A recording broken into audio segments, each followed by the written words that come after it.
Bien, ahora nos queda explicar la primera teoría que intenta explicar a los enlaces. Lewis, en 1916, propuso las estructuras que llevan su nombre, las estructuras de Lewis. Se intenta explicar la conectividad de los átomos, es decir, por qué unos átomos se unen con otro y de qué forma. La idea de las estructuras de Lewis es representar todo en el plano, es decir, no hay noción de cómo se disponen estos átomos realmente en el espacio. Los electrones que participan de los enlaces, como dijimos antes, van a ser los externos. ¿Okay? Esto va a ser válido tanto para compuestos iónicos como para compuestos moleculares. ¿Okay? Sin embargo, el tratamiento para ambos va a ser distinto, así que hay que saber a priori con qué clase de compuesto estoy tratando. Algo muy importante también es lo que se denomina la regla del octeto. Nosotros vimos en la serie 4 que, por ejemplo, los elementos al formar iones siempre buscan tener la configuración electrónica del gas noble más cercano, porque justamente el hecho de tener la capa llena les otorga una gran estabilidad. En el octeto ocurre algo similar. Justamente los átomos buscan formar enlaces de tal forma que tienen 8 electrones alrededor. Esto para los elementos representativos implica tener la última capa completa, ¿ok? Entonces justamente eso le otorga una gran estabilidad y hay que remarcar que el hidrógeno es una excepción porque el hidrógeno completa su capa con 2 electrones, ¿ok? Entonces el hidrógeno en vez de buscar rodearse de 8 electrones va a buscar rodearse de 2 electrones. Acá hay 3 ejemplos justamente de cómo serían las estructuras de Lewis para 3 átomos aislados. Tenemos el átomo de sodio, de oxígeno y de neón. Bien. El sodio es un elemento del grupo 1, por lo tanto va a tener un electrón externo que se ubica en el orbital 3s1. Bien. Entonces, como Lewis solamente representa los electrones externos, solamente voy a colocar un electrón sobre el símbolo químico. ¿Okay? Los electrones los puedo representar por puntos o por cruces. El oxígeno, por otro lado, está en el grupo 16 y posee 6 electrones en la capa 2. Justamente son 2 en el orbital 2s y 4 en el orbital 2p. Los electrones siempre nosotros los vamos a ubicar de a 2 y a los costados del símbolo químico. ¿Ok?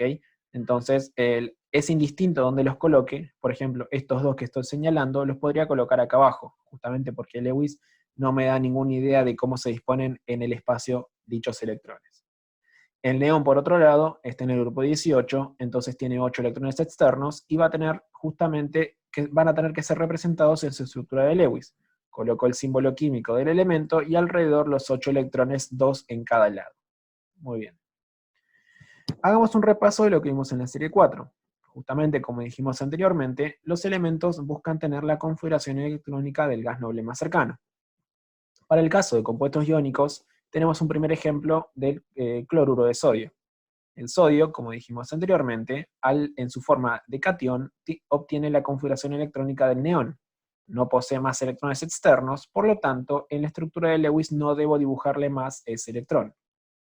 El cloro, por otro lado, tiene 7 electrones externos. Fíjense que están en el nivel 3, 3s2, 3p6, perdón, 3p5, y entre ellos dos la diferencia de electronegatividad es 2,1. Eso significa que estamos en presencia de un enlace del tipo iónico, en la cual el elemento más electronegativo va a obtener un electrón a partir del elemento menos electronegativo. Entonces el sodio pierde su electrón, se lo cede al cloro, y al cloro se lo dibuja con 8 electrones alrededor. Cuando tenemos iones que tienen electrones externos, visibles en la estructura de Lewis, se los encierra entre corchetes. Y nunca hay que olvidarse marcar para cada uno de los iones la carga que tienen. Acá coloco un más y acá coloco un menos. Muy bien. Un comentario es común, ya sea de la secundaria o si yo tengo estudios previos, diferenciar a los electrones, es decir, poner al electrón del sodio una cruz, por ejemplo, y a los electrones del cloro un círculo. La realidad es que esa distinción no la vamos a hacer nosotros en la materia, porque los electrones son idénticos, no importa de dónde vengan, tienen la misma masa, tienen la misma carga. Entonces, esa distinción es más bien algo, si quieren, pedagógico o algo que ayuda de forma visual, pero no es lo que ocurre en la realidad. Entonces nosotros no vamos a diferenciar con cruces o con círculos a electrones según de dónde provengan. Bien, el segundo ejemplo que tenemos es el cloruro de calcio. El calcio, como observamos acá, fíjense que es un elemento que tiene dos electrones externos en el nivel 4, en el orbital 4s. El cloro ya lo analizamos recientemente. Entonces el calcio, como al formar su catión, va a perder sus dos electrones externos. Fíjense que justamente esto se puede justificar si uno calcula la diferencia de electronegatividad. La diferencia de electronegatividad da 2, entonces estamos en presencia de un enlace del tipo iónico. Entonces el calcio, que pierde sus dos electrones, ya no le dibujo nada más alrededor, solamente aclaro acá la carga que posee. Yo tengo dos cloruros, dos aniones cloruro. Bien, este 2 se representa en una estructura de Lewis colocando un 2 delante del corchete, ¿ok? No se lo coloca, por ejemplo, como su índice.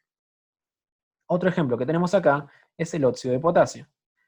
El oxígeno tiene 6 electrones externos en la capa 2, en el nivel 2. Bien, para llegar a 8 electrones necesita 2 más. Esos 2 electrones los obtiene uno de cada potasio.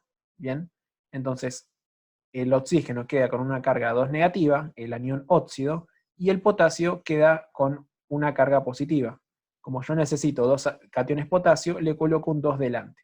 Y fíjense que de vuelta, la diferencia de electronegatividad también nos indica que estoy en presencia de un enlace del tipo iónico. ¿Qué ocurre para los compuestos moleculares? Bien, para los compuestos moleculares también vale la regla del octeto, es decir, los electrones también buscan rodearse de, perdón, los átomos también buscan rodearse de 8 electrones alrededor. Entonces, veamos un par de ejemplos. Tenemos, por ejemplo, primero el átomo de una molécula de cloro, perdón. El cloro, como dijimos recién, tiene 7 electrones externos. Si quiere rodearse de 8, le falta 1. Y ese electrón que le falta lo va a obtener compartiéndolo con un cloro vecino. ¿Está bien? Entonces, en una molécula de cloro, fíjense que cada cloro está compartiendo justamente este par de electrones de tal forma que se rodee de 8 cada uno. ¿Bien? Esto se denomina enlace simple. Un enlace simple está formado por 2 electrones. El oxígeno, por otro lado, fíjense que tiene 6 electrones, entonces para llegar a 8 le faltan 2. Esos 2 lo va a obtener compartiendo no 2 electrones, sino que 4. Justamente este es un ejemplo de un doble enlace. El oxígeno forma un doble enlace con el otro oxígeno de tal forma que cada uno se encuentra rodeado de 8 electrones.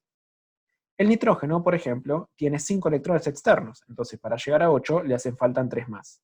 Como le hacen falta 3 más, forma un triple enlace con el otro átomo de nitrógeno de tal forma que cada uno se rodee con 8 electrones. Fíjense que este nitrógeno está rodeado de 8 y este otro también está rodeado de 8.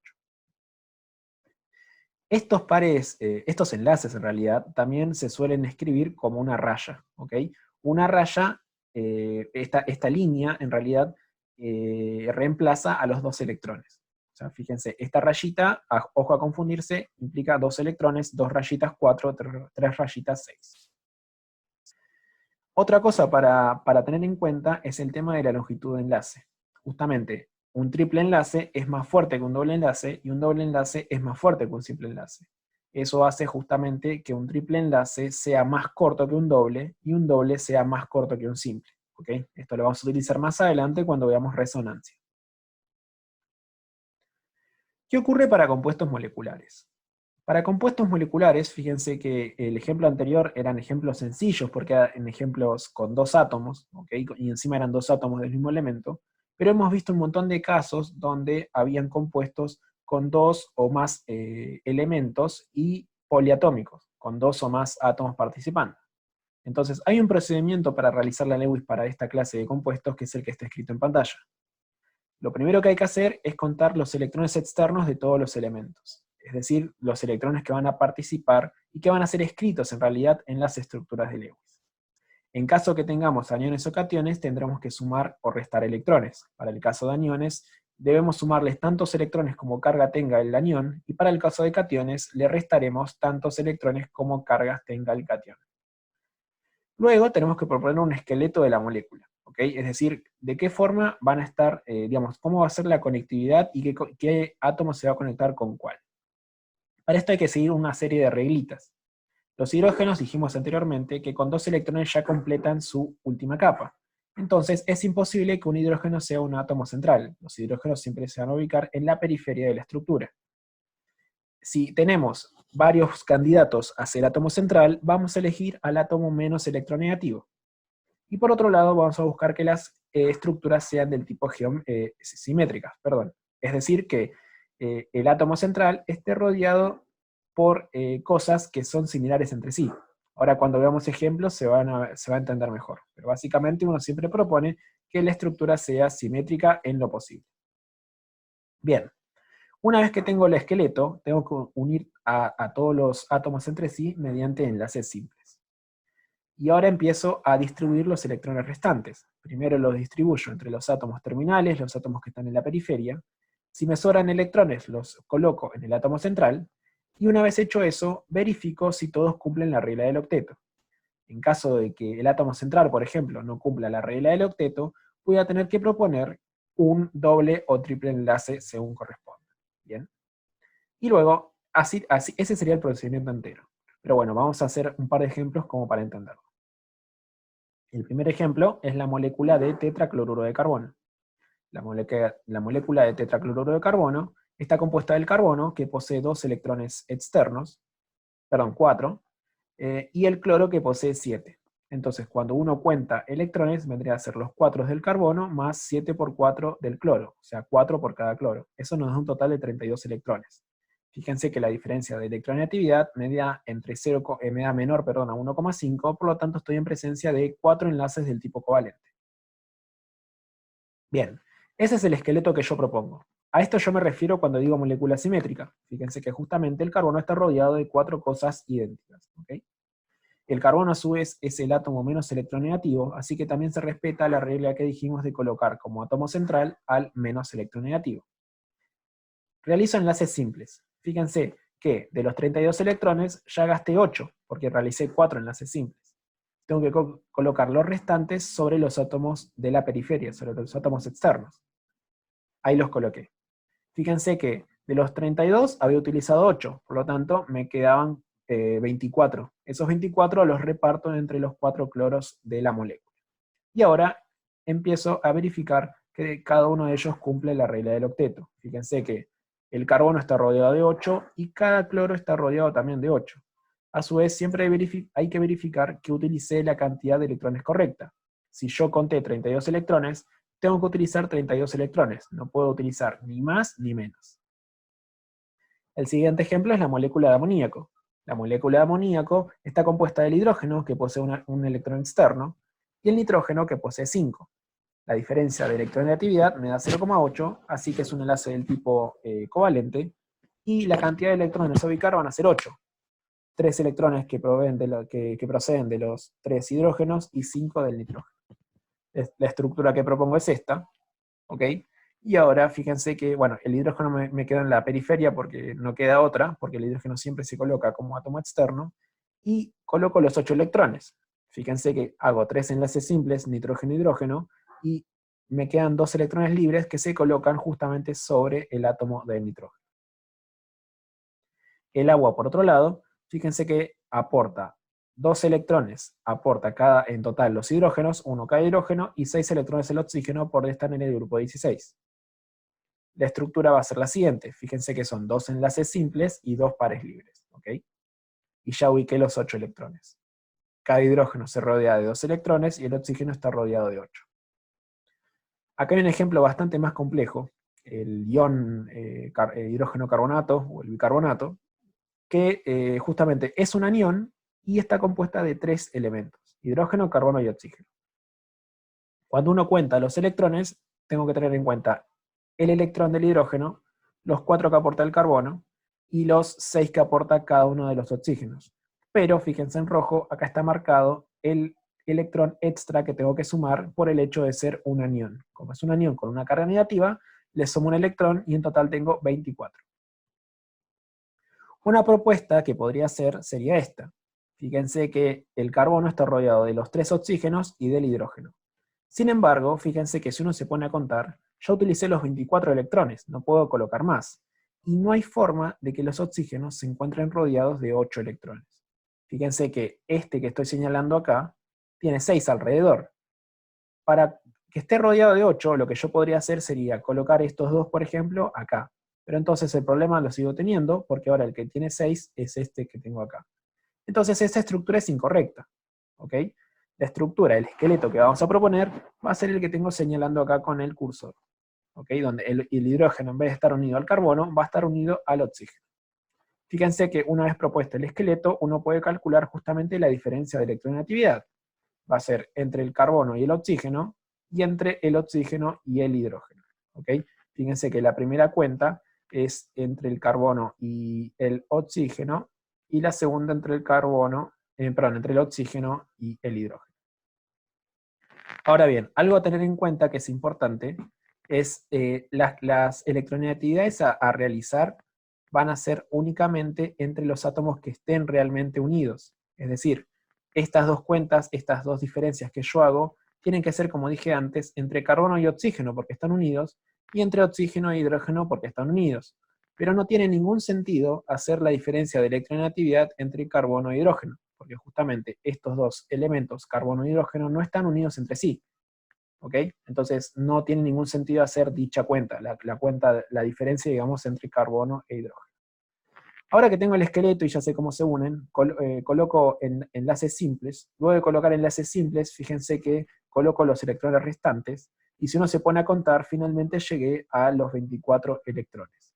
No hay que olvidar que esto se coloca entre paréntesis por ser un anión poliatómico y donde, digamos, se observan los electrones de enlace, y hay que aclarar la carga, ¿ok? Fíjense lo siguiente. En esto que tenemos nosotros acá, ya coloqué los 24 electrones, pero el carbono no cumple el octeto. El átomo central está rodeado de 6 electrones. Entonces, en ese caso, lo que había que hacer, dijimos en el procedimiento que vimos, era hacer un enlace múltiple. ¿Cómo se hace un enlace múltiple? Bueno, estos electrones que están sobre este oxígeno van a pasar y van a formar un doble enlace. Fíjense que estos electrones que estaban acá pasaron a estar acá abajo. ¿Ok? Yo no puedo inventar electrones, yo tengo que utilizar solamente los 24. Entonces fíjense que al cambiarlos de lugar, el oxígeno sigue cumpliendo 8 y el carbono que antes tenía 6 ahora tiene 8 electrones. Bien, para finalizar lo que vamos a hablar es sobre las limitaciones y las excepciones a la regla del octeto. Fíjense que nosotros ya venimos hablando que los cationes del grupo 1 y 2, por ejemplo, forman cationes justamente con una o dos cargas positivas, porque de esa forma adoptan la estructura electrónica del gas noble más cercano. Eso es lo que le otorga estabilidad. Bien, hay metales de transición, como por ejemplo el hierro, que forman más de un catión posible. El hierro, por ejemplo, forma más un catión más 2 y otro catión más 3. Esa posibilidad de formar dos cationes justamente no puede ser explicada mediante la regla del octeto. En vez de buscar rodearse con 8 electrones, se ve experimentalmente que hay más de una posibilidad. Bien. Otro caso es cuando los electrones de valencia, la suma de ellos, es impar. Y después ya hemos visto, en realidad estamos por ver justamente qué ocurre cuando el octeto es incompleto o qué ocurre cuando el octeto es expandido. ¿Esto qué significa? Los elementos del grupo 3 son elementos que tienden a tener el octeto incompleto, es decir, que el boro en este caso va a estar rodeado de 6 electrones y no de 8. ¿Ok? Bien, a eso se lo llama octeto incompleto. El octeto expandido, por otro lado, se dice cuando el átomo central se encuentra rodeado de más de 8 electrones. El pentacloruro de fósforo y el hexafluoruro de azufre son un ejemplo. En el primer caso, el fósforo está rodeado de 10 electrones y en el segundo, el azufre está rodeado de 12 electrones. ¿Bien? Esto ocurre principalmente porque a partir del periodo 3, los elementos tienen disponibles los orbitales 3D. Esos orbitales vacíos en principio pueden participar en la formación de los enlaces y pueden aceptar los pares libres, ya sea del cloro o del flúor en estos ejemplos.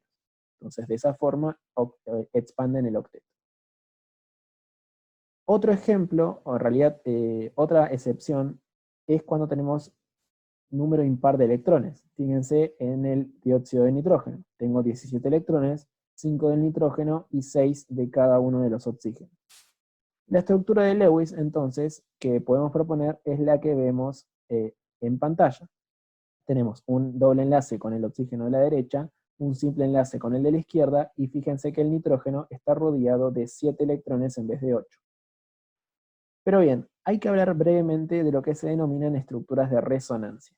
Fíjense que una de las Lewis propuestas que sería correcta sería la que vemos en pantalla, pero también sería correcto hablar de esta otra, donde en vez de tener un doble enlace con el oxígeno de la izquierda, tenemos un doble enlace con el oxígeno de la derecha. Fíjense que justamente si este fuese el caso real, estaríamos en presencia cuando uno fuese y midiese la longitud del enlace, descubriría que uno de los enlaces es más corto que el otro. Hay que recordar que el doble enlace tiene una longitud menor que un simple enlace.